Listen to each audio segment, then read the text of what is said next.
Nag-discussion pa kami kung fake ba to or real. Medyo nahirapan kami. Meron kasi ako nakitang online seller din na malapit sa amin. 350 sabi niya. Ibig sabihin, original nga siya. Gift pa naman to si husband sa inyo, ma'am. Sige, ma'am, dediretsuhin ko na po kayo. New day, new bags. We have a new client now, a walk-in client. But before that, Chanel, I need my gloves. Na-miss ka na ng mga viewers. So you're eyeing for the mini Lindy, ma'am. Ito, gold hardware. Stamp you, this is 615,000. Pero ang sabi po sa akin nila, Chanel, is bibilhin nyo daw po to once na ma-sell po yung i-consign nyo na Chanel Classic Double Flap. So, upon checking po kasi, bagong-bago pa siya ha.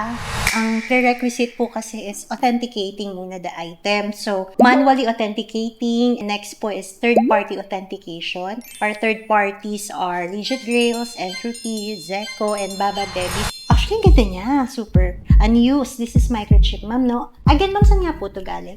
Pinabili lang yan. Pinabili po, ma'am. Nino po? Na-mister ko sa friend. Sa friend po niya. And then, how much po ito na? Hindi ko. Sige, ma'am, dediretsuhin ko na po kayo. It's not authentic po.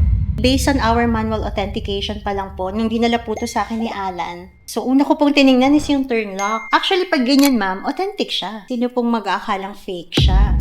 Actually, ito po yung isa sa mga pinaka-good fake na nakita ko in person.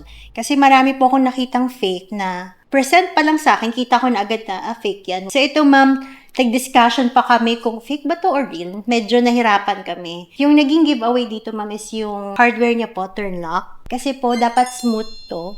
Yung sa inyo po kasi meron siya tumutunog eh. Feeling ko, pag lagi ko siyang gagalawin, masisira na siya over time. And then, yung hardware po niya, masyado po siyang madilaw or mag-gold for a classic flap. Medyo muted po kasi yung pagka-gold ni Classic Flap Chanel.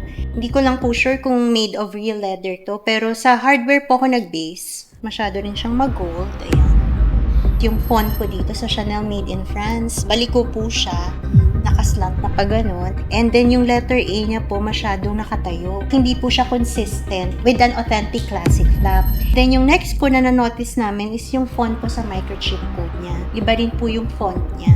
The rest po, kopyang-kopya niya eh. Actually, if isusuot mo siya sa labas, no one will notice na you're wearing a fake bag. Yun po, ma'am, I'm so sorry to say that it's not real po talaga. Gift pa naman to si husband sa inyo, ma'am.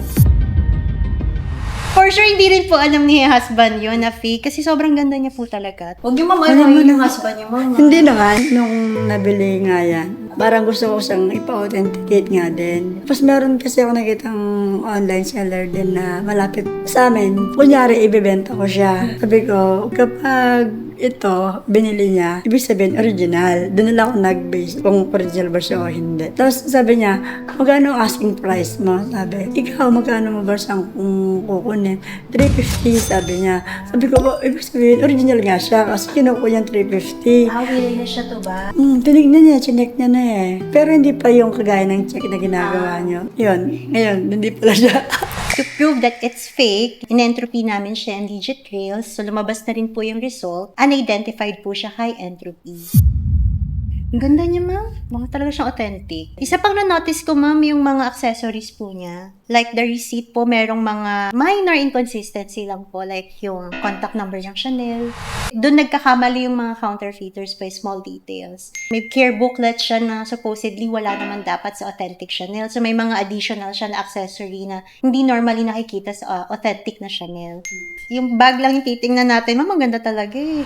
Sorry to say, ma'am, we cannot accept this as consignment.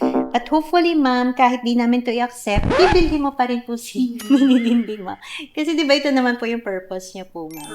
To buy the Mini Lindy bag. Ito, ma'am, good as nyo naman po yung Mini Lindy 19. Lindy 19 po yung tawag sa kanya. Kasi 19 cm po yung length niya dito. So, this is Mini Lindy ito. Gold hardware. Stamp you, ma'am. This is pristine condition po. Full set po to with gas bag, box. Bali, authenticated na po ito. Meron na pong certificate of authenticity.